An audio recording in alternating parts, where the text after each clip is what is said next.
एक न्यूज बड़ा वायरल हो रहा है। कर्नाटका के वेजिटेबल वेंडर को 29 लाख का जीएसटी नोटिस आया क्योंकि उन 4 सालों में 1,63,00,000 का यूपीआई ट्रांजैक्शन हो गया।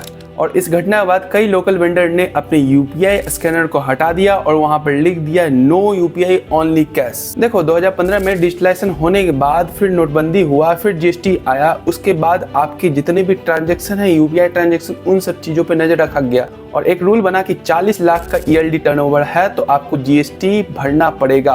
तो भाई साहब ये बताइए कि जीएसटी आने के बाद ये कहा गया था कि जीएसटी बड़ा ही सिंपल होगा, लोग आराम से इसको फाइलिंग कर पाएंगे, पर अभी देख सकते हैं कि जीएसटी इतना कॉम्प्लिकेटेड है, इतना स्लैब से 5, 12, 18, 28% स्लैब, उसके बाद एक ही चीज़ में लाइकवाइज एक अगर पॉपकॉर्न ले ले तो उसी में कई तरह के स्लैब्स लगते हैं। तो क्या लगता है कि एक छोटे वेजिटेबल वेंडर एक जीएसटी को कुछ इस तरह एनालिसिस करके उसको भर पाएगा, उसको पे कर पाएगा, उसके लिए फाइलिंग कर पाएगा? Is it possible? एक तो ये जीएसटी का फाइलिंग सिस्टम इतना कॉम्प्लिकेटेड है, इतने टैक्स लगते हैं, इसको फाइलिंग करना बहुत ही ज़्यादा लोगों के लिए कॉम्प्लिकेटेड हो जाता है। तो इसके लिए सीए हायर करना, उसको अलग से पेमेंट करना, जीएसटी भरना, तो ये संभव नहीं। और इसका दूसरा पर्सपेक्टिव कि अगर वो वेजिटेबल वेंडर या फ्रूट वेंडर अगर वो कैश में पेमेंट ले रहा है और अपने सब्जी या फिर फ्रूट्स बेच रहा है तो वो इन सब चीज़ों से ये जीएसटी या इनकम टैक्स के नोटिस से तो बचा रहेगा। ये जीएसटी फाइलिंग करने का उसके पास कोई प्रॉब्लम नहीं, कोई झंझट नहीं।